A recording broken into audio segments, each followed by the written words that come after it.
Seguimos muy de cerca el proceso constitucional, ya los consejeros están viendo y organizándose para poder trabajar las enmiendas que son un poco más de 1000. ¿Cómo va ese trabajo? ¿Qué tan cerca están de constituir en mesa de negociación, una mesa más pequeña? Vamos a estar conversando de eso junto a la consejera constitucional de Convergencia Social, María Pardo. ¿Cómo está? Muy buenos días. Hola, hola, muchas gracias por la invitación. Bueno, estamos en esta etapa como intermedia, ya vimos hace un par de semanas que presentaron todas las enmiendas y hay varios debates Claro. ahí al respecto. Bueno, uno de los más contingentes es que finalmente esto que se venía conversando hace mucho tiempo, la posibilidad de acudir al Tribunal, o sea, a la Corte Suprema, perdón, por los nuevos capítulos que querían incorporar desde republicanos, se concretó. Cuéntenos un poco más cómo tomaron esa decisión, cuáles son los pasos que vienen y cómo están viendo esa etapa. Sí, a ver, esta decisión tiene más que ver con que nosotros queremos que se respete el orden que se estableció para llevar adelante la discusión en el Consejo Constitucional.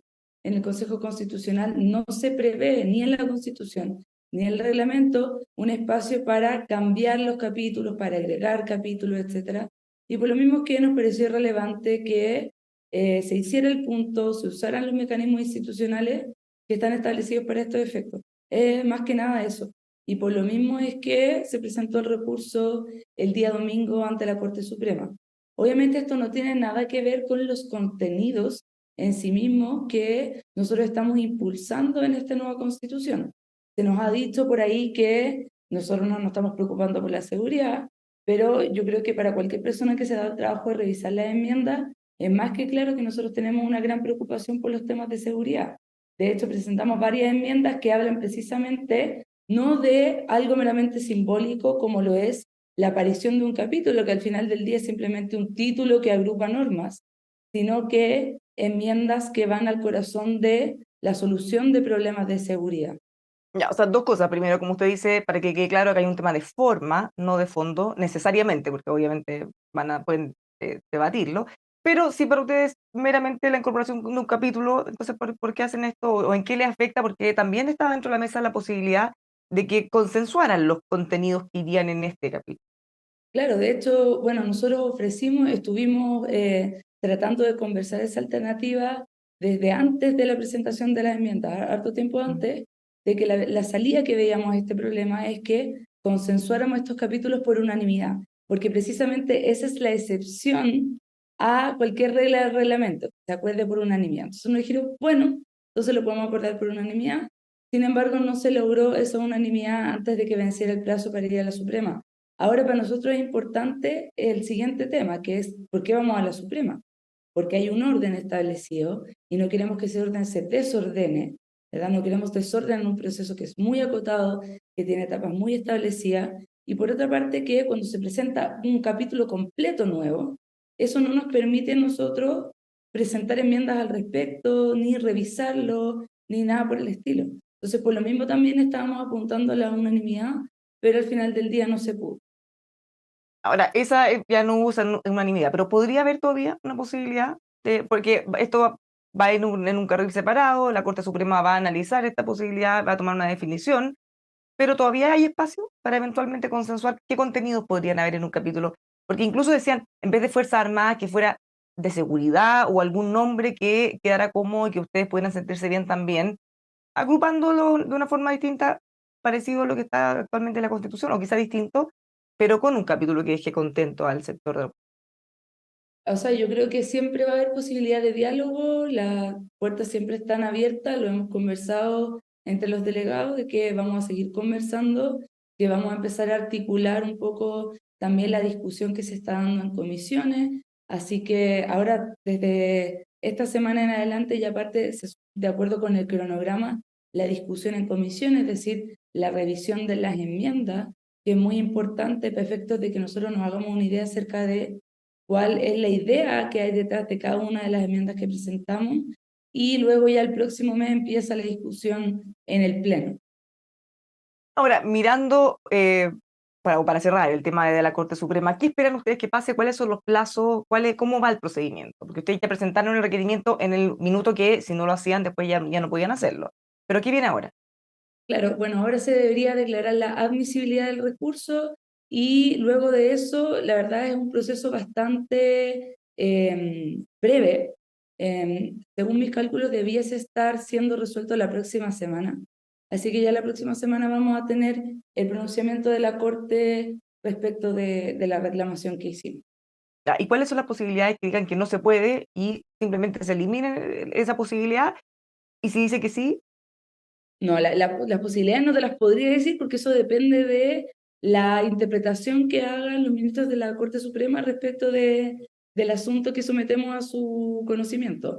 o Yo sea, creo que no es hay una cosa argumentos, binaria, dice usted, no es que digan se puede o no se puede, o sea, o eventualmente podrían sea, decir sí, no, de o tal sea, no, forma. no, no, debiesen decir sí o no, pero como me preguntaste por las posibilidades, Ah, en no, el no, fondo no, no la probabilidad de está, que ocurra, me refiero a cuáles son las alternativas ah, entre lo que pueden responder, sí o no, y qué implica un sí y un no. lo que implica un sí es que tenemos que seguir discutiendo incluso en torno a estos capítulos que se presentan como enmienda. En el caso de que digan que no, lo que implica es que estos capítulos que se presentaron no debiesen haber sido admisibles, por lo tanto no podemos pronunciarnos sobre ellos como nuevos capítulos. Ya, o sea, es Eso como que nunca sería. hubieran existido esas enmiendas en el fondo. Esa sería la idea. Vamos a Yo estar. Sí, claro, obviamente eso es lo que uno prevé, hay que ver también cómo viene el pronunciamiento de la Corte, pero por lo menos son las opciones que yo preveo. Ya, vamos a esperar entonces una semana más o menos para eso. Ahora, volvamos a las enmiendas porque desde su sector, incluso el gobierno han sido muy críticos con las que presentaron, sobre todo desde republicanos. Ellos se defienden, dicen, bueno, era la única instancia en la que uno podía presentar. Cualquier cosa que no se presentara en ese momento ya quedaba definitivamente fuera para siempre. Y que de alguna manera hay una exageración, no se está tratando de hacer punto antes de ni siquiera tener discusiones. ¿Cómo lo ve usted? A ver, yo creo que no sé si es exagerado decir que las enmiendas de republicanos representan un retroceso respecto de los avances que hemos logrado en la historia constitucional democrática del país. Para mí eso sería desconocer todo lo que hemos logrado, todo lo que hemos logrado las mujeres, los avances mínimos que hemos tenido, por ejemplo, en materia del aborto en tres causales, que se nos deja muy claro que es algo en lo que se tiene la intención de retroceder. Entonces ahí uno dice, ¿qué exageración es esa? Cuando lo que me estás diciendo es que una niña que ha sido violada va a tener que tener un hijo, porque eso es lo que tú estás proyectando para esta nueva constitución. A mí no me parece que eso sea exagerado. A Ya, mí pero me ellos parece que han eso es algo que hay que aclarado. tomárselo muy en serio. Ellos han aclarado que este tema no lo van a abordar en la Constitución. Es un tema que incluso ellos dicen su aspiración, porque, claro, yo me le he preguntado por este retroceso y dicen, no, para nosotros no es un retroceso, al contrario. Bueno, depende de donde uno lo mire. Pero la aspiración que tienen ellos, y como lo dicen, es, este no es un tema, no se puede dejar amarrado a la Constitución, es un tema en materia de ley. Cuando tengamos las mayorías, vamos a tratar de sacarlo o bajarlo en el Congreso. Pero ahora en lo puntual, en la Constitución, no. A ver, pero yo quiero ser bien clara acá. Y si quieres podemos leer la disposición, porque acá hay un cambio en la redacción y ese cambio en la redacción no es baladí. Y yo quiero que eso quede muy claro. Quiero ser bien tajante con eso. Ya estamos Cuando uno, hablando del derecho de la ya, vida, la protección del derecho a la vida que está por nacer. sí, lo voy a explicar, si me das un segundito, Sí. porque creo que es importante. Lo que dice actualmente la Constitución del 80 es que la ley protegerá la vida del que está por nacer. Esa redacción fue la que hizo admisible que pudiéramos tener el aborto, la interrupción del embarazo en tres causales. Lo que está proponiendo Republicanos es una redacción distinta, una redacción que habla de que se protege la vida del que está por nacer. Eso acompañado de una serie de disposiciones más que están desperdigadas a lo largo de la Constitución, que hablan de ir sentando un antecedente para efectos de que cambie la interpretación que se ha dado a la luz de la Constitución del 80. Entonces, eso es preparar el camino para el retroceso. Eso es permitir, así como lo dijo Luis Silva, creo que fue la semana pasada, en el noticiario, no me acuerdo qué canal fue, pero lo dijo, bueno, yo en realidad creo que a partir de nuestra redacción dependería de cómo lo interprete la Corte Constitucional o el Tribunal Constitucional. Bueno, ahí también da seña del camino que se está preparando. Entonces, esto no es, si la cuestión fuera, digamos, inocua, si la cuestión fuera irrelevante, entonces no se cambiaría la redacción, pero se está cambiando la redacción. Entonces yo creo que es importante develar la intención que hay detrás de las cosas que se hacen. No se hacen porque sí. Yo creo que nadie acá, digamos, es tonto, ¿verdad? Sino que tienen una intención detrás de todas las cosas que se hacen. Lo mismo pasa con este tema de la reducción de los escaños. Se nos dice que la reducción de los escaños tiene como principal objetivo el que queremos dejar de gastar tanto dinero en la Cámara de Diputados. Yo simplemente me gustaría plantear la duda, lo he hecho en varios lugares. La duda, porque resulta que si uno hace los cálculos, pareciera ser que la reducción de los escaños le conviene a un sector. Y fíjate que justamente es republicano. Entonces no nos le damos la suerte entre gitanes tampoco. En el caso, para cerrar el tema del aborto, si eventualmente en las discusiones que van a tener se propusiera o se llegara al acuerdo de mantener exactamente la redacción tal cual como está ahora en la Constitución del 80, ¿ustedes estarían de acuerdo? O sea, yo Pensando prefiero que, eso. pensando Sí, que eso, como dice usted, habilita, o sea, no ha impedido que tengamos abortos tres causales actualmente. claro, yo prefiero eso que la reacción que está proponiendo Republicanos, de todas maneras. Para mi posición personal, yo creo que lo ideal sería que no hubiera una disposición como esa en la Constitución para dejar que los avances se produzcan a nivel de legislador democrático. Y creo que en general es un criterio que nosotros estamos tratando de instalar bastante, ¿verdad? Y es un poco el aprendizaje del proceso anterior, en que se intentó regular demasiadas cosas de la Constitución. Entonces, esta vez nosotros decimos, bueno, creemos que lo fundamental sería que los principios básicos, los acuerdos transversales se encuentren en la Constitución y en lo demás confiemos en la democracia. Ya, pero tal como dice usted, dado las mayorías, dado la composición, ellos tienen la posibilidad de aprobar cualquier norma en toda la derecha, en toda la oposición. O sea, al menos ustedes tienen la disposición de decir, ok, pero entonces mantengamos la redacción actual. Eso pondría en problemas a republicanos, porque si efectivamente se quiere mantener lo que hay, bueno, eventualmente ustedes pueden decir, bueno, dejémoslo tal cual como está, entonces no lo cambiemos. O sea, yo creo que esa es una opción, siempre es una opción. Tenemos que tener las conversaciones, por eso urge tanto que empiece a suceder la discusión en comisión. Por eso yo creo que eso es tan importante porque también es necesario escuchar las razones. Yo las cosas que he escuchado, lo que tú me cuentas, es lo que he podido entender a través de la prensa, pero siempre es necesario mirarse a la cara y contarse las razones. Mirando la posibilidad de crear una mesa de negociaciones. Se están trabajando en eso, la idea sería tratar de generar un comité pequeño, cerca de 10, 12 personas eventualmente, para poder ir avanzando más rápido. ¿Qué tan probable es que eso ocurra? A ver, yo creo que en el fondo esto tiene que ver precisamente con cómo se da la discusión en el Consejo. La discusión en el Consejo sucede en cuatro comisiones, ¿verdad? Tenemos cuatro comisiones temáticas. Entonces, estas comisiones temáticas ven distintas parcelas del anteproyecto y ¿Cuándo de las empiezan a enmiendas. discutir en esas comisiones? Eso es lo que también está pendiente de determinar, porque según calendario tendríamos que estar partiendo la discusión esta semana, pero estamos en conversación respecto del momento preciso en el que eso va a suceder. Esta Ya. semana, por ejemplo, en mi comisión, según me enteré ayer, todavía hay invitado, entonces ahí estamos viendo. Yo preferiría que partiéramos discutiendo lo antes posible, pero eso es algo que es necesario acordar, digamos, entre los delegados y la mesa directiva. Pero Ya. en fin, la explicación acerca de esta instancia de conversación tiene que ver con eso, con que no podemos llegar a acuerdos transversales si no lo miramos desde arriba, ¿verdad? Si no miramos el efecto transversal que tienen las disposiciones, una visión sistemática, y por eso es que nos interesa tanto instalar esta mesa, porque esta mesa puede articular las distintas conversaciones que se están dando a nivel de comisión, los distintos acuerdos que sirven de insumo para después un poco ordenar por acá arriba, digamos, esa discusión. Entonces, Eso esa es también más o menos la podría ser intención. eso. Podría ser también eso un aprendizaje del proceso anterior en que cada comisión estaba tan aislada que finalmente después no tenían casi ninguna relación lo que ocurría una entre otra, no era armónico, más allá de cómo se tuvo que hacer al final. Aquí se podría hacer algo más holístico, orgánico, no sé, mirado desde arriba, como usted Sí, dice, en la medida que lo van trabajando, no solo al final para que cuaje. sí, desde luego, esa es la idea y por lo mismo es que es importante que estas dos instancias vayan avanzando un poquito en paralelo, ¿verdad? Más o menos esa es la idea.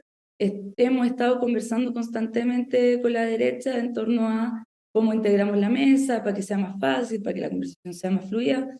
Así que yo de verdad espero que podamos llegar a un arreglo que básicamente sirva para cumplir con la misión que nos dio la ciudadanía, que es que nos pongamos de acuerdo y que saquemos adelante una constitución que les haga sentido, que nos haga sentido a todos y a todas.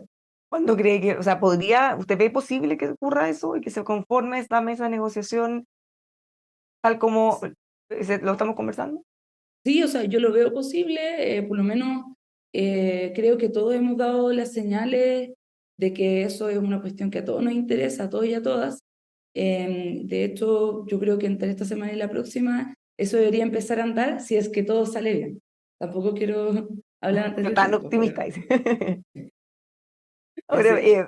bueno, tenemos toda esta enmienda, el debate público respecto a si son muchas o no, o si están muy pasadas o no, porque además republicanos sabemos que, y sobre todo con Chile Vamos, tienen la posibilidad de aprobar prácticamente cualquier cosa. Ellos han dicho que van a conversar, que van a tratar de no pasar la máquina, no hacer lo que se hizo en el proceso anterior. ¿Cómo está el ambiente dentro del Consejo? Porque una cosa es lo que nosotros leemos, las declaraciones, la prensa, y otra cosa ahí el día a día. Antes era muy tenso, no había comunicación, básicamente los sectores estaban muy separados. ¿Cómo es el día a día de ustedes? A ver, yo creo que en realidad el día a día es bastante cordial. Obviamente que con la presentación de enmiendas se generaron tensiones, también porque un poco se ha visto que cuáles son las cartas, ¿verdad? Las cartas están sobre la mesa. Y cuando las cartas están sobre la mesa, entonces nosotros podemos empezar a preguntar, oye, pero ¿por qué hiciste esto? ¿Qué sentido tiene esta enmienda? Etcétera. Y claro, ahí se puede generar un poco más de tensión, pero yo creo que por lo menos de nuestro lado estamos haciendo el máximo esfuerzo para entender y comportarnos de tal manera en que, digamos, yo creo que acá es todo algo fundamental. Nuestro contrincante no es nuestro enemigo, ¿verdad? Estamos todos con la misma misión. La misión es construir una constitución para Chile. Al menos eso es lo que yo he escuchado desde todos los sectores. Pero yo entiendo que no todos piensan lo mismo y eso es absolutamente normal, ¿verdad?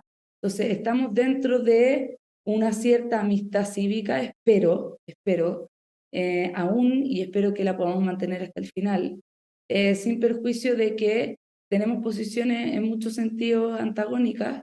Yo creo que ahí el máximo esfuerzo que hay que hacer es por llegar a consensos, a compromisos, digo yo, porque un compromiso implica que probablemente no todos van a quedar 100% felices, pero yo creo que cuando eso sucede es cuando realmente estamos haciendo un esfuerzo por el país. Mucho se habla de las enmiendas de los republicanos, porque tienen una mayoría bien importante, pero ¿qué pasa con las enmiendas del oficialismo? ¿Cuáles son las cosas que para ustedes más importantes o ya las consideran todas por la minoría como algo perdido? Desde republicanos han dicho que hay varias que son bien rescatables y que podrían avanzar. A ver, sí, yo creo que hay varias cuestiones que son muy importantes para nosotras. En primer lugar, lo que dice en relación con los derechos sociales. Los derechos sociales en Chile, hoy día, el sistema que rige, por ejemplo, en materia de pensiones, en materia de salud, son sistemas que sabemos que están agotados, que ya no funcionan, ¿verdad? Y por lo mismo lo que nosotros pretendemos con las enmiendas que presentamos en ese sentido es abrir la posibilidad a que el legislador democrático pueda establecer un nuevo sistema. Sabemos que las ISAPRE no funcionan. Sabemos que las listas, las listas de espera de los consultorios son enormes. Sabemos que las pensiones son inhumanas, que son inmorales para las personas mayores. Entonces, yo creo que tenemos que darle a Chile la posibilidad de decidir tener una mejor salud, tener mejores pensiones, tener mejor educación. Y un poco en esa línea se mueven nuestras enmiendas.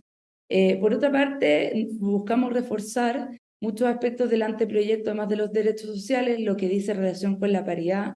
Nos parece fundamental avanzar en ese sentido.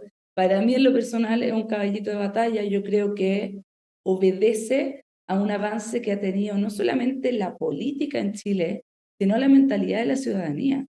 Yo creo que la paridad es un tema que ya está muy asentado en la ciudadanía, que no solamente a mujeres, sino también a hombres les hace sentido, porque las mujeres hemos demostrado que tenemos mucho que aportar en política. Hemos demostrado que cuando participamos en política, la política es más colaborativa.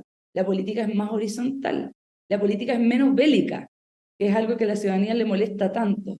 Entonces, para mí eso es un tema muy, muy importante que nosotros precisamente tratamos de reforzar con nuestras enmiendas.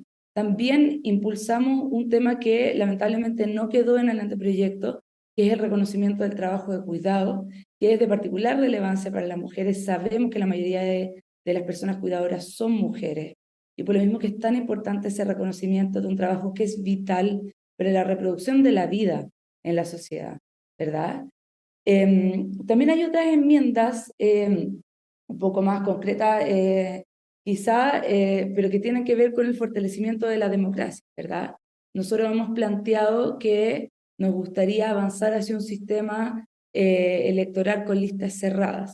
Ese es un tema que para mí es relevante porque también abre la posibilidad de la paridad, ¿verdad? Y cuando hablamos de un sistema de listas cerradas, hablamos de que queremos un poco a través del diseño institucional ir generando los estímulos para que el sistema político mejore en su funcionamiento, para que tengamos un sistema político que no sea tan basado en los personalismos, sino que se base en las ideas, ¿verdad? Yo creo que ahí en esa dirección es importante avanzar. Vamos a mirar, entonces, ojalá puedan empezar a discutir en las comisiones esta misma semana. Muchísimas gracias por haber conversado con nosotros y ponernos al día de lo que está ocurriendo ahí adentro. Muchas, muchas gracias a ustedes por la invitación. Un agrado como siempre. Ya, pues muchas gracias. Le invitamos pronto a que nos cuente más detalles. Y a todos quienes siguen con nosotros también los invitamos a que se mantengan en nuestra sintonía en emol.com. Chao, chao.